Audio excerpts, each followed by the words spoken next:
Jika biasanya Ultraman terkenal dengan sifatnya yang gagah berani dan juga perkasa, dalam beberapa episode di berbagai season, nampaknya mereka mencoba keluar dari image tersebut. Ada beberapa senjata yang mereka gunakan dalam pertempuran, akan tetapi di sini malah memiliki bentuk atau cara penggunaan yang aneh. Ada juga yang memiliki jurus tertentu, namun terlihat kocak di mata penonton. Mau tahu apa saja? Mari kita simak 10 senjata atau jurus Ultraman yang paling aneh dan juga kocak versi Tokofax Indonesia.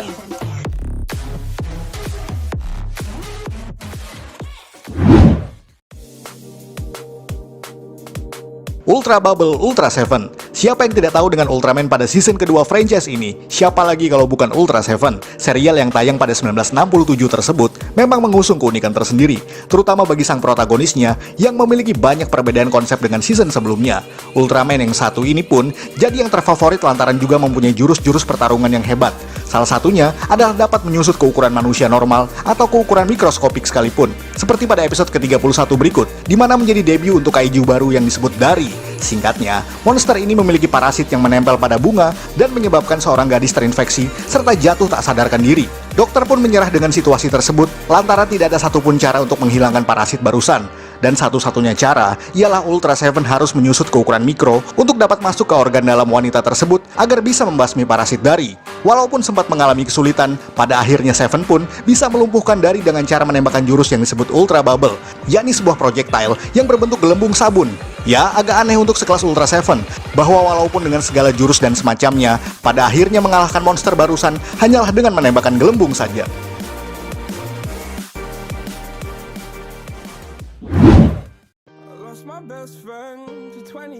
Ultra Bucket Ultraman Taro. Penonton Ultraman Taro pasti familiar dengan senjata yang disebut Taro Bracelet atau King Bracelet, yakni sebuah gelang sakti yang dapat memunculkan berbagai macam jurus dan senjata yang unik-unik.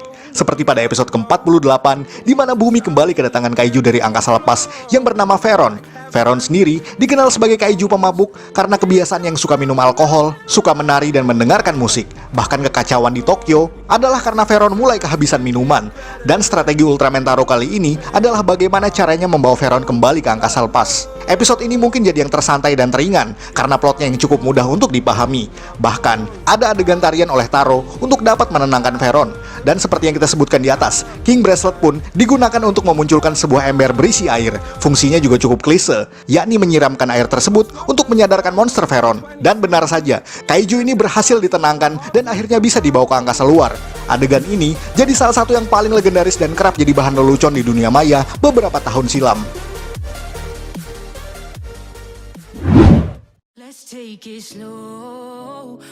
Leo Nunchaku, Ultraman Leo. Berlanjut ke Ultraman Leo, di mana pada episode ke-11 ini melibatkan kaiju yang bernama Kettle. Alien tersebut mampu bertarung dalam wujud manusia normal dengan jurus-jurus bela diri yang tangguh. Parahnya, alien ini membunuh orang-orang yang berkompeten dalam bela diri. Hal inilah yang kemudian menyulitkan Genotori sang Ultraman Leo, walaupun pada akhirnya ia berhasil menemukan cara untuk mengalahkan monster ini. Singkatnya, pada pertempuran raksasa Leo melawan Kettle, Leo yang jatuh tersungkur di dekat sebuah cerobong asap pabrik, kemudian melepaskan cerobong tinggi tersebut dan menggunakannya sebagai nunchaku. Agak tidak masuk akal sih, apalagi tiba-tiba muncul rantai di antara cerobong barusan. Namun itu hanya bagian dari fanservice untuk membuat segalanya semakin menarik. Apalagi sangat relevan dengan tema bela diri pada episode ini. Sayangnya, senjata yang oleh para fans diberi nama Leo Nunchaku tersebut hancur di tengah pertempuran barusan. Nunchaku ini jadi salah satu senjata terunik karena merupakan buatan tangan Leo secara spontan dan hanya dipakai sekali.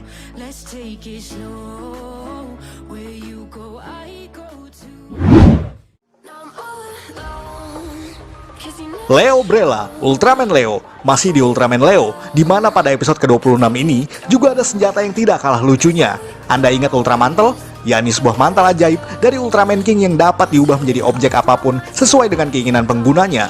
Dalam episode ini, menjadi debut kemunculan bagi Ultraman King dan mempercayakan jubah barusan kepada Leo. Dalam pertarungan Leo melawan kaiju Pressure, King datang dan mengubah Leo yang tadinya berukuran kecil menjadi raksasa kembali. Dan mungkin bagian tersulit baginya adalah menangkis serangan api dari tongkat kaiju ini. Beruntung, seperti yang kita katakan di awal, bahwa Ultraman King memberikan mantel saktinya kepada Leo untuk menangkal serangan api barusan. Dan setelah memutar-mutarkannya, mantel milik King tersebut berubah menjadi sebuah payung sakti yang diberi nama Leo Brella. Payung ini kemudian digunakan sebagai perisai atau tameng demi langkah perlindungan diri. Lalu dengan alat tersebut, Leo menusukkan bagian ujungnya pada pressure sebelum akhirnya dihempaskan kembali pada Ultraman King dan diubah menjadi semacam gelang pada tangan kiri Leo. Sangat unik di sini karena Ultraman yang dikenal tangguh tersebut justru bertarung menggunakan payung. Walaupun kemunculan Leo Brella sangat singkat, namun momen dalam episode ini menjadi salah satu yang cukup memorable sepanjang sejarah franchise ini.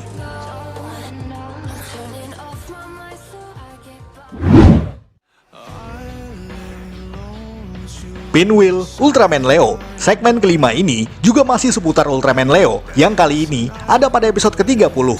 Dalam episode ini ada semacam item unik yang identik dengan anak-anak, yakni pinwheel atau kincir angin yang biasanya terbuat dari kertas atau plastik. Dan bagaimana jika mainan barusan dijadikan senjata oleh Ultraman?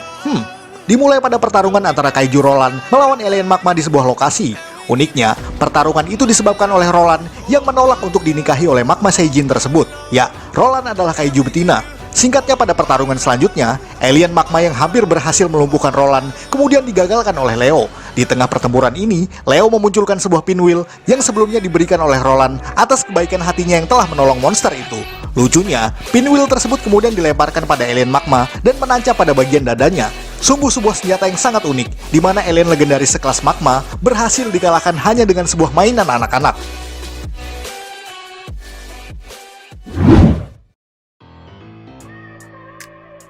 Sumo Ultraman 80. Ya, sumo adalah salah satu olahraga gulat tradisional Jepang yang sangat populer di dunia. Dan bagaimana jika Ultraman menggunakan gaya itu untuk pertarungan raksasanya? Semua ada pada episode ke-40 ini. Seperti yang kita tahu, bahwa Ultraman 80 adalah salah satu serial Ultra Showa yang memiliki plot ringan dan penuh kejenakaan. Walaupun sedikitnya masih menampilkan nuansa dark di beberapa kesempatan. Namun tidak bisa dipungkiri lagi jika 80 adalah serial yang seru untuk disimak. Dalam plot episode ini, melibatkan seorang anak desa dari sebuah pegunungan yang sangat suka tidur dan hanya bangun ketika ingin bermain sumo. Singkat cerita, anak gendut tersebut ternyata memiliki wujud kaiju yang disebut Jihi Bikiran, yang tentu saja memiliki kemampuan sumo yang luar biasa. Ultraman 80 pun harus mengalahkan kaiju tersebut dengan cara membuatnya seolah sedang dalam pertandingan sumo sungguhan. Yamato yang sebelumnya tidak begitu siap meminta monster itu untuk mengulangnya lagi dari awal dengan berbagai alasan. Walaupun akhirnya 80 menang dalam pertarungan tersebut.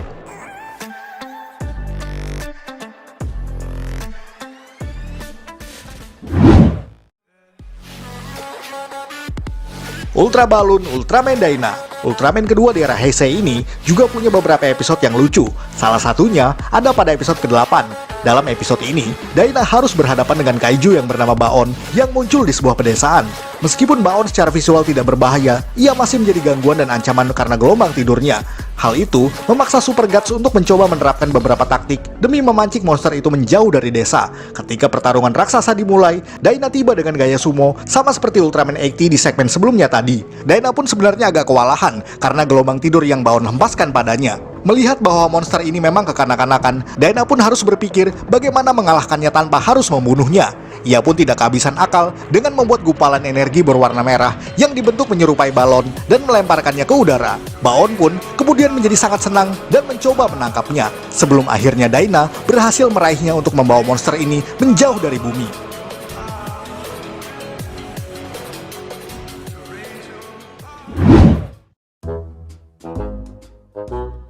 Rodeo dan pohon, Ultraman Neos tidak kalah lucu dari yang sebelumnya. Pada episode ke-9 Ultraman Neos ini juga banyak memiliki adegan lucu, terutama pada cara bertarungnya. Di sini Neos harus berhadapan dengan kaiju yang bernama King Dynas, yakni sejenis monster yang diciptakan dari fosil tulang dinosaurus. Pertarungan ini melibatkan jurus spontan yang dilakukan oleh Neos dengan cara menaiki punggung monster itu seolah sebuah rodeo, sebelum akhirnya ia dihempaskan oleh King Dynas dan tidak sengaja menghancurkan kerangka bangunan yang belum jadi.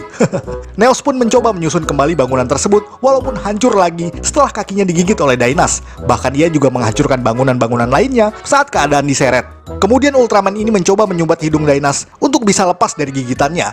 Setelah terlempar, Neos pun secara spontan mencabut sebuah pohon untuk digunakan sebagai senjata. Pohon itu pun lalu disumbatkan pada mulut Dynas sebelum dimuntahkan dan membuat Neos kelilipan. Episode ini menjadi salah satu momen terlucu dan tidak terlupakan sepanjang sejarah Ultra Series, dan tidak sedikit membuat penonton menjadi terbahak-bahak atas tingkah Genki Kagura tersebut.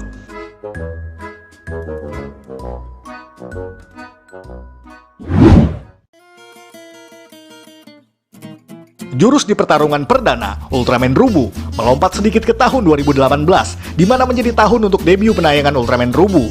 Duo yang dikenal sangat kocak tersebut memang menjadi idola banyak penonton akibat tingkah lucu mereka di pertempuran, bahkan sejak awal. Setelah berubah ke wujud Ultraman Rosso dan Blue, Katsumi dan Isami Minato yang masih beradaptasi dengan kekuatan mereka terlihat kebingungan dengan cara bertarung sebagai Ultraman. Ultraman Blue pun memulai dengan jumping kick ke arah Kaiju Grigobon. Sayangnya, tendangan barusan tidak tepat sasaran dan membuatnya terhempas mengenai Rosso. Rosso yang berniat menghentikan langkah Grigio, kemudian secara tidak sengaja menembakkan laser projectile tanpa menyadarinya terlebih dahulu. Pertarungan tersebut pun menjadi sangat kocak saat Rosso menarik sebuah pohon untuk dijadikan senjata, sama seperti Neos di segmen sebelumnya. Tentu saja, usaha tersebut sia-sia. Melihat saudaranya dalam kesulitan, Blue kemudian melayangkan tendangan pada Grigio, namun justru Rosso yang terkena tendangannya. Episode pertama ini menjadi sebuah penanda bahwa season Rubu adalah serial Ultra yang menekankan komedi dalam banyak hal.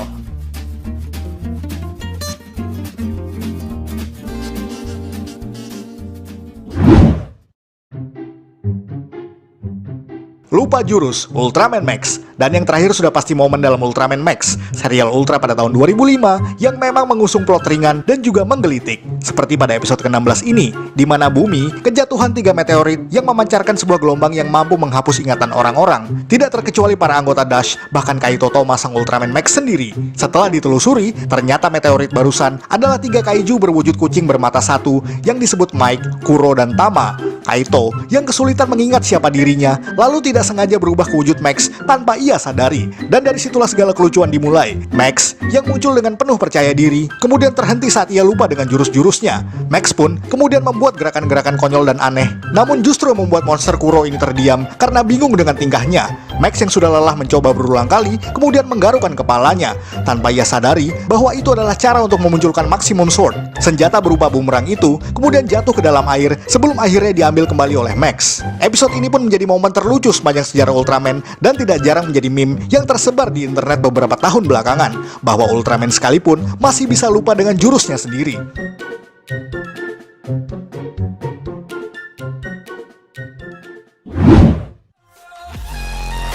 Sekian ulasan dari Tokofax Indonesia. Jika Anda suka dengan video ini, silakan like dan share ke media sosial Anda. Jangan lupa berikan komentar dan juga subscribe. Akhir kata, salam Tokofax Indonesia.